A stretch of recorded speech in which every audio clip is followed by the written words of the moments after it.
Good morning, everybody, and welcome to this 14th edition of Special Steels Convention. As you know, special steel has got a special position in the steel industry, and it has got some intricate applications like in automobile, like in defense, like in railways. But conventionally, most of the special steels were used in making cars and making automobiles. But gradually, the applications increased, the customer basket widened, and now a lot of special steels are consumed in defense sector. A lot of special steels are consumed in solar energy sector. A lot of special steels are consumed in other sectors also. So to that extent, the dependence on automobile has reduced, but certainly, in my opinion, nearly half of the special steels still go in the automobile sector. So having said this, of course, special steel requires special processing of steel, special type of melting of steel and rolling of steel. So it requires a lot of metallurgical knowledge, and a lot of process experts are needed for special steels. And so this is a very important forum, like special steels conventions, which we are doing for last 14 years. And we hope that all the stakeholders in the industry come together, discuss their issues, and chart the way forward. So with this, I welcome the dignitaries on the inauguration session, Mr. Parmjeet Singh, who is Director of National Institute of Secondary Steel Technology, Ministry of Steel, and Dr. Anil Dhawan, Executive Director of Alloy Steel Producers Association of India. And very soon we will be joined by Mr. R.V. Gumaste, who is Managing Director of Kirloskar Ferrous.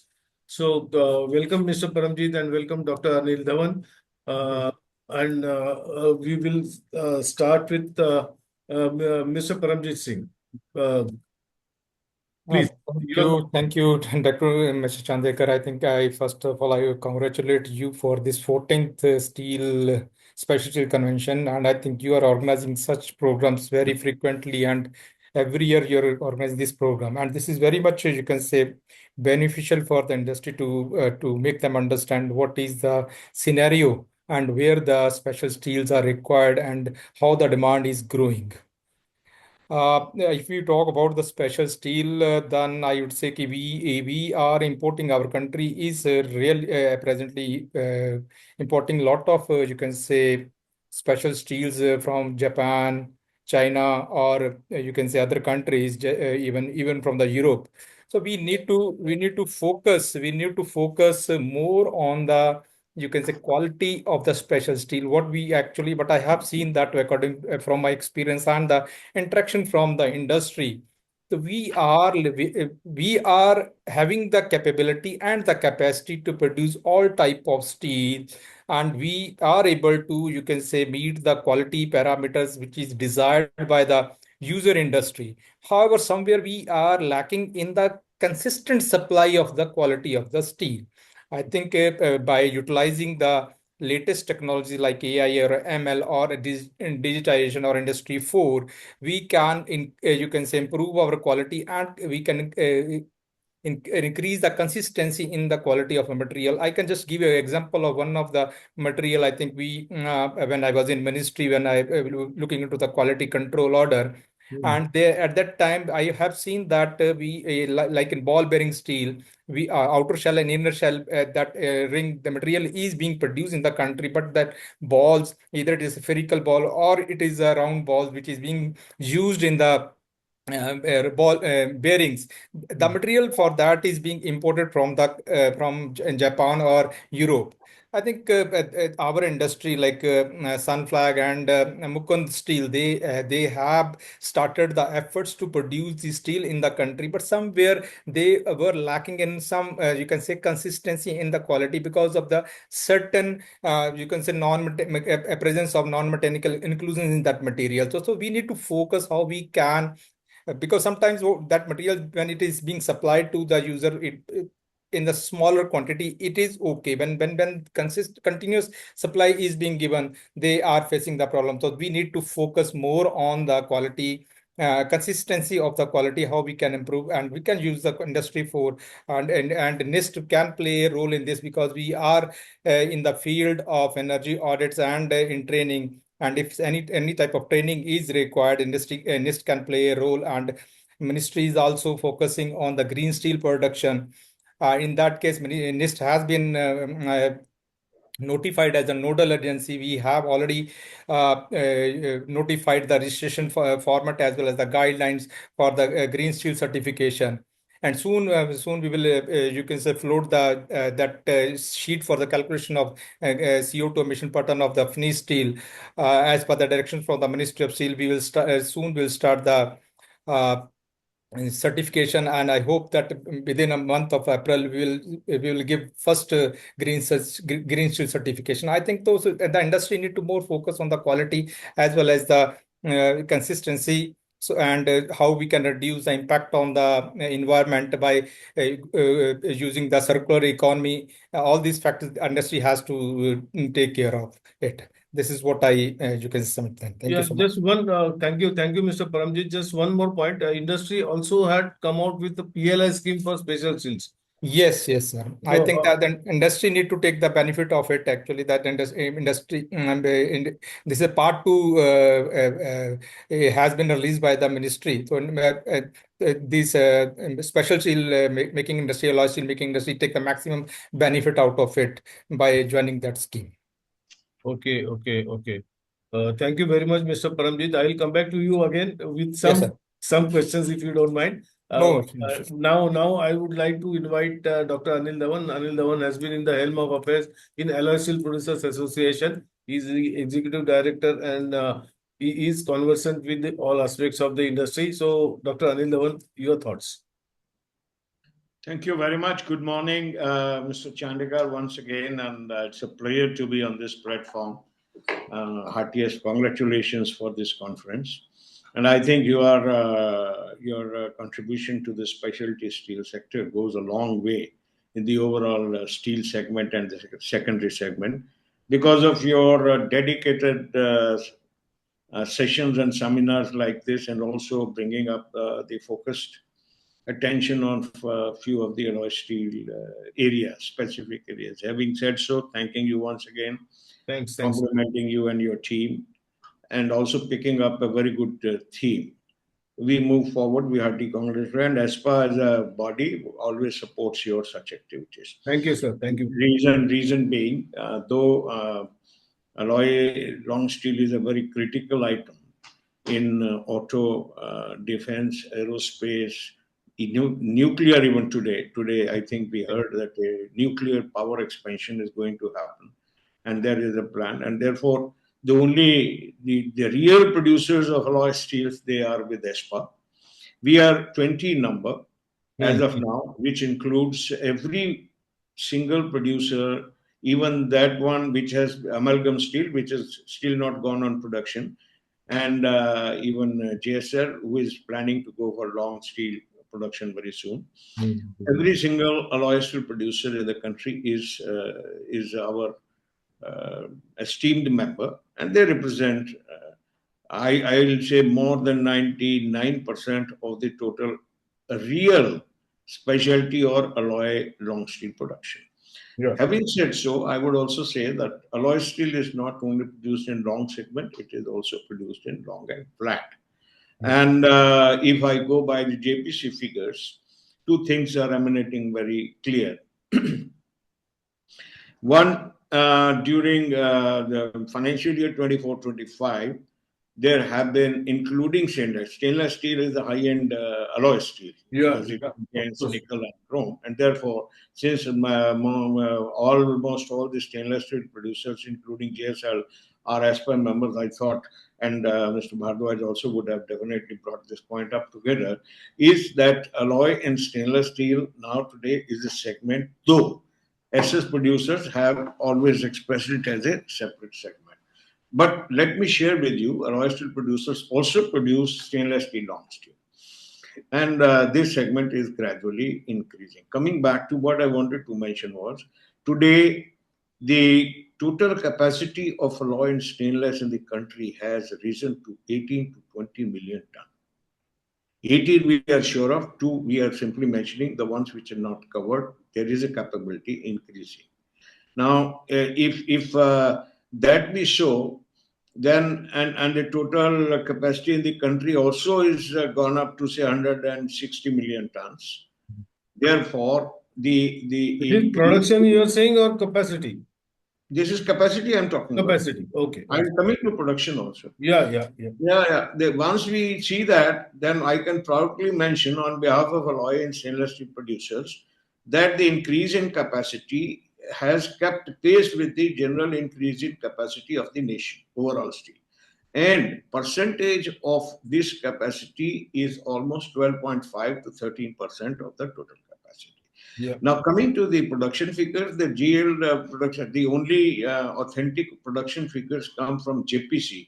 That was also the efforts of ASPA, which forced them, and Mr. Parmjeet Singh knows about it, that we were able to get, and thankful to Ministry of Steel for having incorporated a very separate category alloy and stainless steel, where the flat and non-flat is being shown together. And I think I must, on behalf of ASPA, it was ASPA's points which I carried forward, and it has been done. Now, if we look at those figures, the total production for the year, financial year 24-25 would be alloy and stainless. Why I'm not saying separately or otherwise, because there could be overlap and over-reporting. It is coming to about 15 million tons, including stainless steel. This is hovering between 14.5 to 15 million tons. Mr. Parmjeet Singh would know that we have been always struggling to get the real picture, but I must tell that ASPA has been trying to gather information from units and then accumulating it and putting forward to the ministry, because it is required for a decision making.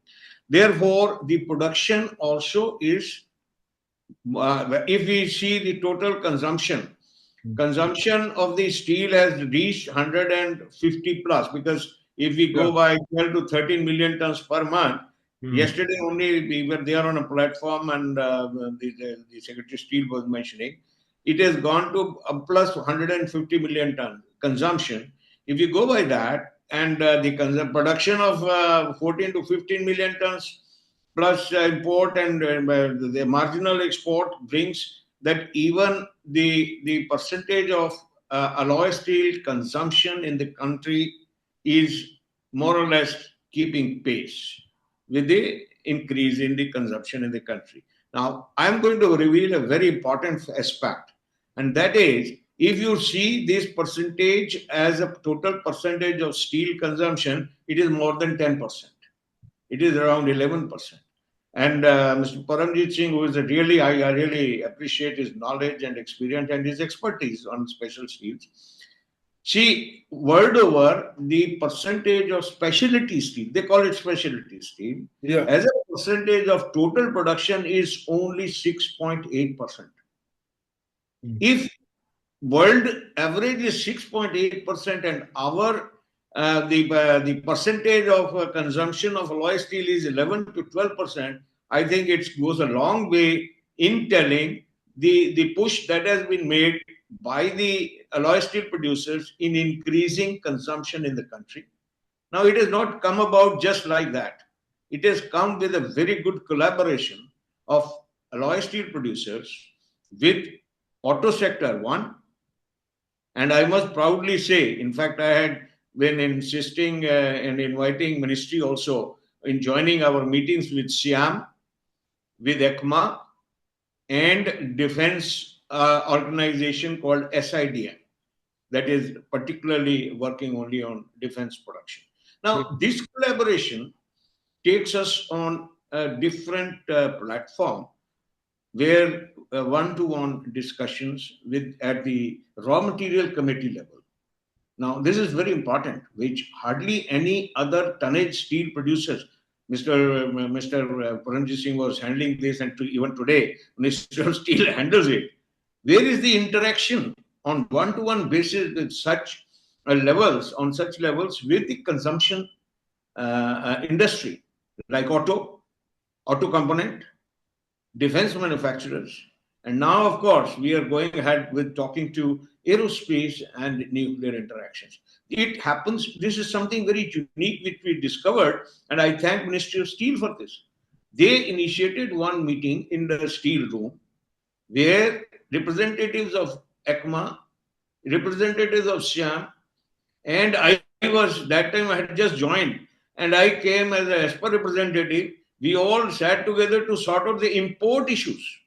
Now, coming to a very, very important issue is an import issue, which was a very high issue in auto segment, and it is still very high percentage prevalent in defense.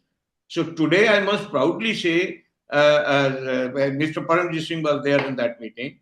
We realized that there is a scope for improvement of import substitution, not through such interactions where import clearance has to be given, but rather on one-to-one basis by import substitution through trial of orders, and taking those trials, not hampering the import process, not hampering the production process, not hampering the general growth process in the country.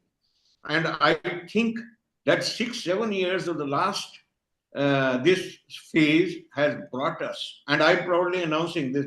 I told Mr. Bhardwaj also, even ECMA and SIAM are announcing that today indigenization level in auto sector has already crossed 90%, with Tata Motors already having achieved almost 98% of indigenization of steel. Now, this is something which can come as a real story for Atmanirbhar Bharat. Having said so, while we have made grounds in the auto, defense is something which is still very important, but perhaps it is a no man's land or a gray area. We are talking to the Steel Ministry, thanks to Mr. Again, I'm bringing up the role of Mr. Parmjeet Singh as an industrial advisor, which helped us in taking the issue even to BIS. 59 grades are still being imported. Those grades are to be done into BIS, and therefore this QCOs, BIS, that is going to be very important. So what I'm trying to say is the growth of alloy steel industry is a fact and a reality. But growth of alloy steel industry cannot be without collaborating with the consumption industry on one-to-one levels. Let me tell here that the grades are so customized. One steel producer, not all the one OEM cannot buy only from one. It has to pick up from different alloy steel producers because the facilities exist differently. Therefore, this has to come about in a very systematic way. It is coming. Defense also we are trying. We are hopeful with the intervention of Ministry of Steel and Ministry of Defense, including External Affairs Ministry. Mr. Parmjeet Singh knows how we had been writing letters to all concerned, because this involves so many other things. Now, having mentioned about this, and I will bring it short because we will share more of information, that the growth of auto industry, which had been very high, then it has seen the lows. Fortunately, despite EV, despite other things, is going to be in double digit. And therefore, if that has to happen, even though today the utilization, capacity utilization is hovering around average 70%, 70 some units, 80%, depending upon what orders they are taking from it. There is a surplus capacity, but the issue that you mentioned about PLI scheme, the real thrust came into further capacity, what is called as capital investment, after the government announced the PLI scheme, which again, I will not say that ASPA initiated it, but we were the ones who had been talking about bringing in the PLI into the notice of myself and Mr. Sachit Jam, who was with me at that time as an EC member of ASPA. The first meeting with Mr. Piyush Goyal, that there has to be a scheme where you have to link increase in production to a kind of incentive. So this is how the evolution starts. And PLI 1 came thanks to, again, in the intervention of industrial advisor who is present here, the then joint secretary, and the help of the ministry, that the PLI scheme came with the word specialty steel. It is called PLI 1 for specialty steel. A lot of things were missing, though almost all auto grades were covered as far as we are concerned, long steel. Other was covered like flat steel, rails, coated products, then electrical sheets. But fact remains that specialty steel is the one which caught the attention of the government for a PLI scheme. And the next amendment we had been asking for was PLI 2, which my papers were submitted to Mr. Parmjeet Singh again, to the secretary and everybody, that we should have a PLI 2 for defense. Now we are going to work out for PLI 2 defense. Having said so, and import substitution being one of the major areas of PLI scheme, as well as export, this one, the real threat to the industry is again imports. You were kind enough to talk about US tariff wars. Let me put in 2-3 lines. You would have read in the papers that the first threat, the biggest threat to India was coming on its auto because of the US tariffs, auto sector. That if auto sector is having high tariffs, then where will the auto component manufacturers who are exporting in good quantity, good volumes to that country, and perhaps alloy steel producers would have been very badly affected. Fortunately, auto sector has been scaled down on tariffs, like electronics. Now, direct, indirect impact, USA had already put in on steel, US tariff section 232, very high anti-dumping CVD duties. Export was not much. If you look at that, fine. But the positive part of it is, since tariffs have been put on everybody, not only in India, perhaps if India is more competitive than the others and China is having high duty, perhaps it gives a putting the camel's head into the tent.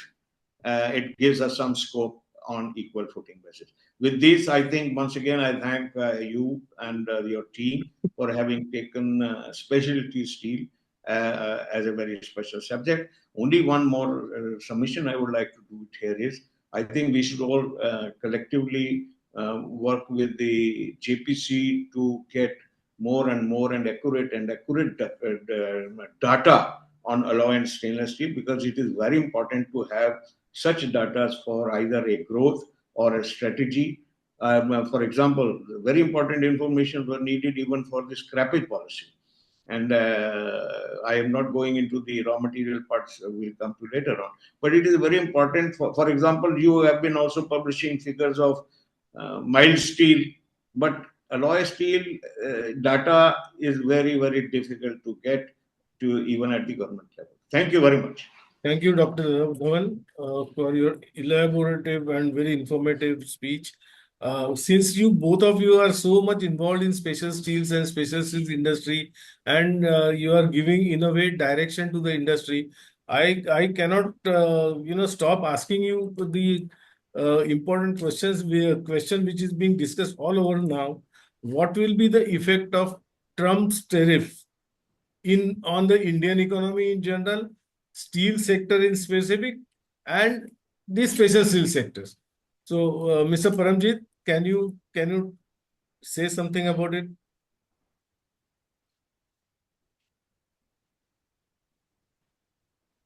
You are mute, sir. Sir, you are mute. Yes. Yeah, now you're audible. I'm audible, Yes. sir. Yes, yes. Yeah, sir. I think as Mr. Dhawan has told that we are not going to get much affected because as the China has the highest tariff, and I think it will be opportunity for our industry to, you can say, produce a specific quality and quantity of the steel which is desired by the US, and if we can work on that and you can say export, because the tariffs are very low as compared to the China, and I think we are at the beneficial edge at present, at beneficial edge. industry need to focus more on quality and the quantity which is desired by the user industry in the US. This is what I think we are not going to get much affected out of it actually. Thank you, Mr. Paramjit. Dr. Dhawan, of course, I would like you to deliberate on this issue. But before that, you were mentioning about the business with defense. But I am told by many people that though the picture looks rosy, there are a lot of procedures and bureaucracy involved in giving the material to defense. So is ASPA doing anything to reduce this bureaucracy and these long procedures? That is also one of the questions which I wanted to ask you. Okay, thank you. I think the first, you have put two questions. Both are very interesting. One is on US tariff, which I briefly talked about. Then I'll Yeah, come. you already talked, but still. Yeah, tariffs, there are two parts to how to handle this or how steel industry wants this to be handled. See, one thing is clear that the 25% duty was already there on Indian steel exports Yeah. before this tariff war. And for few of the categories under Section 232, case-to-case basis, exemptions were being given to the exporters on case-to-case basis, and this was possible for some of our members to get that exemptions. That exemption clause was there on case-to-case basis, depending upon the demand, depending upon requirements and all that. That provision was suspended in March 2025. Yeah. Now, if that has been removed, and but those exemptions were more to the neighboring countries like Brazil and like Mexico and others, because they were allies, whereas we were non-allies. So India was only getting as one-to-one rather than a general exemption. So having seen that they are also in the same footing, therefore we are equal. Only thing is the logistic part, number one. So it becomes an advantage. Now 10 plus 25, which is coming to something like 36, 37% to India as compared to 245, 100 or 50 or to somebody so and so. They are all hypothetical figures. I'm telling you. Even today, China has opened a discussion with for a bilateral with USA. Within 3 months, when he has said 90 days pause, it means within 90 days, they will finalize bilateral agreements, including India. India is quite aggressive. Fortunately, our PM had gone in time. They had some hint what is coming. So they were one of the first ones to have taken the initiative, and therefore, definitely India will get a better deal than the rest. The bilateral agreements between all the countries will be finalized within this 90 days. Now, the electronics has been resolved. I think auto has been resolved. Now, USA, the Boeing pressure will come on USA because China has stopped and China has already offered. So, ultimately, we'll have to see the real impact of this in 3 months' time. Okay. If there is a breakdown, what is called as a supply chain dislocation or something, whatever you say, dependence, over dependence. But in my opinion, what I'm giving, it was all needed because USA had to do it. They have gone through one of the most liberalization phase, perhaps, which people might have taken advantage of, mastered their techniques, and therefore, for somewhere, USA felt that their dominance of the dollar is threatened. So they might have, in their own way, their own wisdom, they have done it. Anybody who is threatened will do it, and therefore, it's a tragic war. And when war happens, there are damages, collateral, both sides. Therefore, give and take will happen. Ultimately, economic balance, economic agreements will come into existence within the next 30 years. Things will be normal. I don't think there would be too much of a disaster anywhere and everywhere. But yes, perhaps USA has decided to curtail Chinese dominance into USA and the rest of the world. And if they have taken this step to balance it out, be with it, we will also be benefiting out of it. Now, second question, that is Defense. See, our effort is not on correcting the bureaucracy. We have never interfered. ASPA has never been in those lines. Mr. Parmjeet Singh would stand by me. In fact, we have been only appreciating the efforts of the ministry, as I have done today. I was doing it even when Mr. Parmjeet Singh was there. I was always appreciating the technical committees, the green steel committees, the initiatives. Government, you see, government had their own limitations of taking up few things, taking up not things in the national interest. See, when we are bringing in the private sector into the defense, this is very important because government sector is not much for defense supplies other than maybe in steel sector, maybe Midhani. Sale on flat products and long products very limited. There is no third name which we have. Therefore, if the private investment has to come, it has to be with a lot of ifs and buts for the national security. We are, as I said, we have been taking, there are defense, what I call as in the almost all the chambers, they have formed defense committees. Fortunately, we are part of most of them now. These committees interact with the defense production and defense ministries, work it out as to what has to be indigenized right away. There has to be capability also in the country. It cannot be across. Therefore, 59 items has been, a committee was formed that 59 items have been identified for indigenization. Meaning thereby it will involve BIS standards. It will involve capabilities, identification, approvals. It's a very tough approval procedure, and rightly so, because there is a zero tolerance. You are dealing with the human lives when they are using it. Therefore, we are very closely collaborating with the defense production, defense ministries, irrespective of, we will never go into correcting of their bureaucracies. Question does not arise.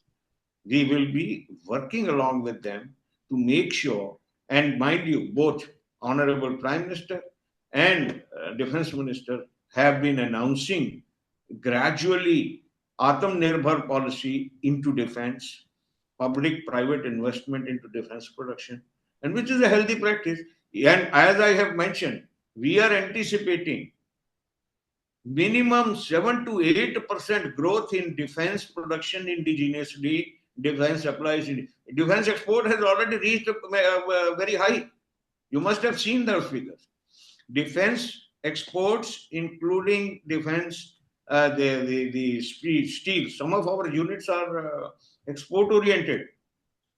Kalyani, for instance, Bharat product. Similarly, Star Wire. Similarly, now Sunflag. These 4-5 industries concentrating. Reason, as I mentioned in the beginning, we have additional capacity. For auto sector, auto is already given us a threat of EV. If the EV is going to go down, we have to find other segments where we can expand.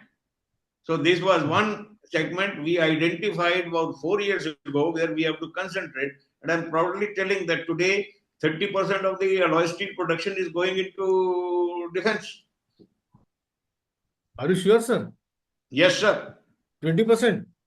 Yes, sir. We have given officially the figures. Out of every 100 tons of alloy steel, long steel products, 70% goes to auto, minimum 25% to defense, 5 others. That's very encouraging. That's really Yes, encouraging because one of this is what we are, a very low profile and quality oriented, as I must appreciate, quality oriented, low profile worker industry. I appreciate one of the senior executives from the industry was mentioning that it is fashionable to say that defense is an emerging market for special steel, but in reality, you see how much we are giving to defense. It is hardly anything because of the procedures and the bureaucracy. If you are saying that I will hold you here. I will hold you that here. we are giving 20% of our special steels to defense, it is fantastic. I am giving you this information so that you build on this. In fact, I will suggest, I'll give you the list of all 20 members. Okay. Please cover their profiles one by one in your magazine. Sure, why not? Why not? You will automatically conclude after 1 year Yeah, that yeah. what is the gap with the common people on this, because this is not a common steel. It is not a I know, commodity I steel. know. It is highly customized, sir, and very, very selective producers into it. Yes, yes. So And it is defense man you're saying cannot go public. 20-25% is going to defense. No, For defense sure. man, defense producer, defense supplier cannot go public at all for two Yes, reasons. yes, One yes. is the security, the other is the proprietary. I know, I know, I know, I know, I know. Yeah. So before we close, we would just like to have a last word from you two. Again, saying that you two being experts and sitting at the helm of the affairs, how do you see the future of special steels industry? Of course, with the economy growing, the special steel industry has to give good foundation to the economy and it has to grow. But still, any intricate points or any other points you want to mention before we close down? How do you see the future Yeah. of special steel industry? Dr. Shipsham, you Dhawan would and like then to add, or Mr. I Parmjeet. can take this question? Okay. See, I have, we brought it out, it will depend on the segment growth of the targeted segments which alloy steel producers cater to. And we are limited to long steel. Flat, of course, I'll come later on.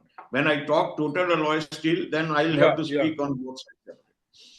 As well as flat alloy steel is concerned, there is a growth on oil sector demand, particularly on they are shifting from microalloyed to the slightly higher alloyed elements to see the corrosion. Mhm. The construction segment in long is looking at use of low nickel grade steel into construction to see the corrosion problems. So this is going to be a new areas. And the construction segment of railways and defense and other, they are asking for plates in higher and higher alloy steel grades. Okay, so flat is growing, but that growth will be low because volumes and other things. 4 to 5% is being perceived in flat. In longs, if we look at, the alloy steel industry has two threats and several opportunities. What are those? First threat is the EV sector. I have the report which only we did it and we have not made public. I would like to share with you. This you should know.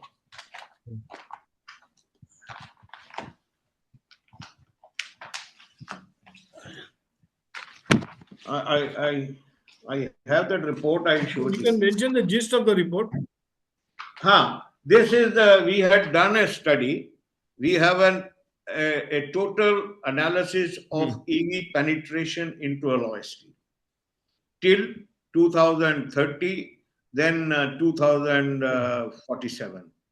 And we are seeing that the penetration of EV into the conventional vehicle would be initially 12%, and by 2031 it should be as high as 28%, with the highest penetration in two-wheelers, lower in three-wheelers, still lower in four-wheelers, where four-wheelers latest study, again we keep on finding it, the latest study has shown that people's preference has shifted, even not here, Europe and USA, they have shifted to hybrid model rather than a pure EV model. Now, if that be so, what we had perceived as an overall less use of alloy steel per vehicle, we are finding it is going to be very high by 2031 because of conventional, because of environmental, the diesel vehicle cannot go beyond 10 years and normal vehicle registration will not go beyond 15 years. That curtailment and policy of the what is called vehicle scrappage policy will increase the demand for the fresh vehicles. Yeah. And therefore we do not expect reduction in any demand in alloy steel. Rather, it is now coming out to be a brighter spot. And that is why most of the alloy steel producers have gone into JVs. All the alloy steel producers, major ones, are having today JVs. And this JVs came about in the time of Mr. Parmjeet Singh when we announced the first JV. Today, the JV of Vardhman, JV of Sunflag, JV of Kalyani, JV of Mukund, JV of Mahindra. So you can see collaborations not only in the country with the industries, abroad to meet this demand strictly as per the quality requirements of those OEMs, which Mr. Parmjeet Singh made a point. Alloy steel cannot survive if we do not match the quality. Absolutely. And therefore, I am very confident that the demand of alloy, we had projected when the government wanted to know what will be the demand of alloy steels, and we have projected a demand of about 35 million tons by 2000? by 31, 32. Okay, okay. It was coming out of what we thought would be 300 vis-a-vis alloy, 35 million tons.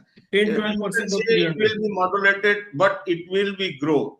As I say, CAGR is showing for alloy steel something like 6.8%. Correct me if I'm wrong, Singh sir. You are the boss. You are the Sundar Pichai of steel. Okay. So now may I move to Mr. Parmjeet Singh? Parmjeet Singh, sir, your last word about the growth of. He is muted. Parmjeet Singh sir is muted. Yes. Unmute yourself, Singh sir. Sir, you are mute. Unmute. Okay, sir. Now, okay. Yeah. Sir, as Mr. Dhawan has said, that demand is going to increase, because not only for the automotive sector, if you see to the other sector, like we are growing towards the, you can say, renewable energy, the consumption of the alloy steel in the windmills and other areas also going to increase. And as said with that, Mr. Dhawan said that demand of the EV vehicle is going to increase. I think if the EV vehicle demand is going to increase, the flat product alloy steel demand is also going to increase, because as on date, when I was in ministry, there was an import of the steel which is being used for, you can say, handling of the battery, that is being imported. And if that can be produced within the country, I think the demand, if the EV is going to, you can say, the consumption of EV is going to increase, that alloy steel demand is also going to increase, the automotive as well in the other sector, defense or infrastructure. I think as mentioned by Mr. Dhawan, that we will be, I think we will have a positive, that if we'll work more on development of new grades also, which is desired by the industry for the, you can say, with the higher strength to weight ratio, if we can work on that will be, you can say, required for the future requirement of the country. Thank you very much, Mr. Parmjeet Singh. And it is 11 o'clock, and we are coming to the end of this session. We had two dignitaries, Dr. Anil Dhawan, Executive Director of ASPA, and Mr. Parmjeet Singh, who is Director of National Institute of Secondary Steel Technology, Ministry of Steel. And we really had very absorbing discussion. And they are the people who are at the helm of the affairs as far as special steels industry is concerned. And so we have heard from them that the future of special steel is bright. Of course, there are challenges like EV and other things, but the opportunities, as Dr. Dhawan said, opportunities are far more than the challenges. So we see a very bright future of special steels industry in the coming days, coming years. And with this, we come to the end of this session. Thank you very much, everybody, for attending this session. And we'll be back at 11:30 with the very absorbing panel discussion on special steels status in India, opportunities and challenges. So thank you very much. Thanks, Mr. Parmjeet Singh. Thanks, Dr. Anil Dhawan, for being with us. And your support has been of great value to Special Steels Convention. As always, you have been supporting this platform. Thank you very much. Thank you. Thank you, sir. Thanks.